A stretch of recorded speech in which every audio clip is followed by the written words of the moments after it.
आपको हैरान करने वाली बात यह है कि जब एक रॉकेट बूस्टर इग्नाइट होता है तो उसका एग्जॉस्ट जेट 3300 डिग्री सेल्सियस तक पहुंच जाता है, जो स्टील को भी दलकर पिघला देता है। दोस्तों, ये सिर्फ धुआं नहीं बल्कि कंट्रोल्ड एनर्जी वेव होती है, जिससे रॉकेट ग्रेविटी से ही मुकाबला करता है। ये वही शक्ति है जो मानव को ग्रह की पार ले जाती है। रॉकेट बूस्टर्स एक्चुअल में फ्यूल और ऑक्सीडाइजर के परफेक्ट मिक्सचर से ही चलते हैं, जहां एक सॉलिड बूस्टर में अमोनियम परक्लोरेट और एल्यूमिनियम पाउडर का एक्सप्लोसिव तारिका इस्तेमाल होता है। जब इग्निशन होती है तो ये मिक्सचर ऑक्सीजन और हीट क्रिएट करता है और इसे थ्रस्ट मिलता है। ये थ्रस्ट हाई रॉकेट को ऑर्बिट तक धकेल देता है। 1960 की दशक में नासा ने सैटर्न बी के बूस्टर्स डिजाइन किए थे, जो 6.5 मिलियन पाउंड्स का थ्रस्ट जनरेट करते ही थे।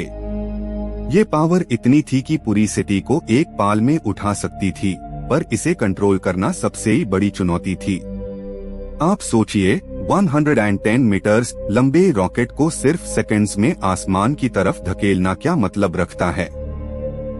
सॉलिड रॉकेट बूस्टर्स रीयूसेबल नहीं होते, पर उनका डिजाइन बहुत स्टेबल होता है। उनमें कोई मूविंग पार्ट नहीं होता, इसलिए उनका फेलियर रेट कम होता है। लिक्विड बूस्टर्स में फ्यूल और ऑक्सीडाइजर अलग स्टोर होते ही है, जो टर्बो पंप के जरिए मिलते हैं और हमेशा एक कोऑर्डिनेटेड डांस में काम करते ही हैं। आप जानते हैं, स्पेस शटल के 2 सॉलिड रॉकेट बूस्टर्स 45 मीटर्स लंबे थे और हर एक का वेट 590 टन के करीब था। जब ये बूस्टर्स इग्नाइट होते ही थे तो इनका प्रोपल्शन शक्ति टोटल 25 लाख kgf तक जाती थी। ये ही वो हार्डवेयर था जिसने 135 मिशंस तक इंसानों को अंतरिक्ष में भेजा। हर बूस्टर का इंटरनल प्रेशर लगभग 1000 psi होता है, जिससे रॉकेट केसिंग पर वायलेंट स्ट्रेस पड़ता है। इंजीनियर्स को इस प्रेशर के अगेंस्ट एक बैलेंस्ड स्ट्रक्चर बनाना पड़ता है। इसलिए केसिंग कार्बन फाइबर और हाई ग्रेड स्टील से ही बनती है, जो 1500 डिग्री सेल्सियस तक के तापमान को बर्दाश्त कर सके। रॉकेट बूस्टर्स में नोजल का डिजाइन सबसे क्रिटिकल होता है। ये बेल शेप्ड नोजल होता है जो हाई प्रेशर गैसेस को डायरेक्शन देता है। जब गैसेस एक्सपैंड होती है तो एनर्जी थ्रस्ट में कन्वर्ट होती है और रॉकेट ऊपर उठता है।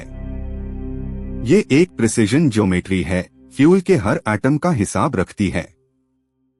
बूस्टर सेपरेशन एक ड्रामेटिक पाल होता है, जब मैं स्टेज टेक ओवर कर लेती है और स्पेंट बूस्टर्स समुंदर में गिर जाते हैं।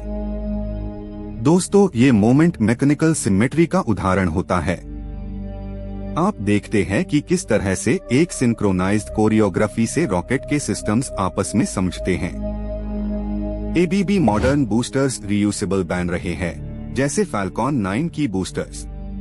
ये बूस्टर्स अपने थ्रस्ट वेक्टर कंट्रोल के थ्रू वापस अर्थ पार लैंड करते ही है, एक कंट्रोल्ड बैले के जैसे। ये टेक्नोलॉजी फ्यूल और हार्डवेयर दोनों बचती है, स्पेस ट्रैवल को सस्टेनेबल बनती है। फैल्कॉन 9 बूस्टर लैंडिंग के दौरान 3 इंजन्स का रेट्रोबर्न करता है, ताकि डिसेंट स्पीड कम हो। ये रेट्रोबर्न प्रेसाइज टाइमिंग्स पार होता है, मिली सेकंड्स के अंदर। आप सोचिए, 60 टन स्टील टावर को एग्जैक्ट पैड पार खड़ा करना एक मैकेनिकल मिरेकल से कम नहीं। रॉकेट बूस्टर्स में थ्रस्ट वेक्टर कंट्रोल सिस्टम्स जिम्बलिंग के जरिए काम करते ही है। जिम्बल इंजन्स की डायरेक्शन चेंज करते ही है, जिससे रॉकेट अपने ट्रेजेक्टरी को एडजस्ट कर सकता है। हर डिग्री का एंगल क्रूशल होता है, वरना रॉकेट कोर्स से ही भटक सकता था। आपको ये जानना चाहिए कि सॉलिड बूस्टर्स इग्नाइट होने के बाद बंद नहीं किए जा सकते।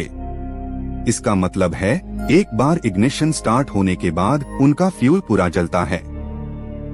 ये सिस्टम रिस्क भरा होता है, पर गारंटी देता है कि थ्रस्ट एकदम कांस्टेंट और प्रेडिक्टेबल रहे। लिक्विड बूस्टर्स फ्यूल फ्लो को एडजस्ट कर सकते हैं, जिससे थ्रस्ट मॉड्यूलेशन मिलता है। ये फ्लेक्सिबिलिटी क्रिटिकल होती है कॉम्प्लेक्स मिशंस के लिए, जहां स्पीड और डायरेक्शन रिपीटेडली चेंज होती है। लिक्विड इंजन्स थ्रॉटलिंग के मदद से ही हर फेज में बैलेंस मेंटेन करते ही है। कुछ बूस्टर्स हाइब्रिड कॉन्फ़िगरेशन में भी आते हैं, जहां सॉलिड फ्यूल और लिक्विड ऑक्सीडाइजर एक साथ काम करते ही हैं। ये डिजाइन कंट्रोल और सेफ्टी का बेहतरीन मेल है। हाइब्रिड बूस्टर्स स्पेस टूरिज्म और सबऑर्बिटल फ्लाइट्स के लिए अब रैपिडली अडॉप्ट किए जा रहे हैं। 1986 में चैलेंजर शटल डिजास्टर ने बूस्टर्स के सेफ्टी सिस्टम्स पर सवाल उठाया था। उस दिन ओरिंग सील से लीक हुआ था, जिससे फ्लेम एक्सटर्नल टैंक तक पहुंच गई। इस इंसिडेंट ने नासा को हर कंपोनेंट की कोल्ड वेदर टेस्टिंग पर स्ट्रांगली फोकस करने पर मजबूर किया। बूस्टर फ्यूल कास्टिंग एक प्रेसाइज प्रोसेस होती है, जहां मिक्सचर को सिमेट्रिकल मोल्ड में भरा जाता है। थोड़ा भी बबल या क्रैक इग्निशन इंस्टेबिलिटी ला सकता है। इसलिए मैन्युफैक्चरिंग क्लीन रूम्स में ह्यूमिडिटी और टेम्परेचर मॉनिटर्ड कंडीशंस में किया जाता है। आप जानते हैं, हर बूस्टर इग्निशन को टेस्ट करने के लिए ग्राउंड टेस्ट स्टैंड पे 30 सेकंड्स तक फुल थ्रॉटल चलाया जाता है। ये टेस्ट्स वाइब्रेशन और कॉम्बशन बिहेवियर समझने में मदद करते ही है। इस प्रोसेस में हर माइक्रोसेकंड का डेटा रिकॉर्ड होता है एनालिसिस के लिए।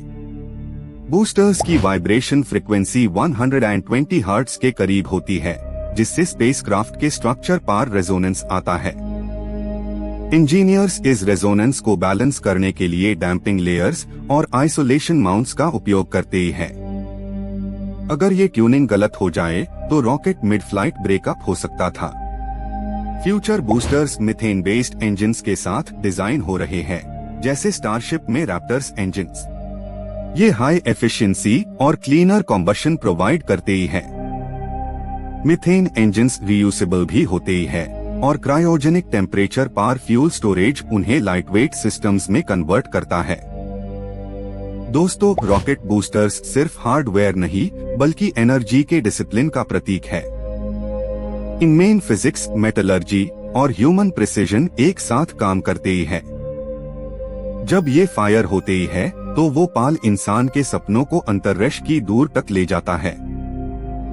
आपके सामने जो भी रॉकेट फ्लाई होता है, उसके नीचे बूस्टर्स का वो रॉ अनफिल्टर्ड पावर होता है। ये आग प्राचीन एलिमेंट्स अग्नि, हवा और धरती का मिलन है।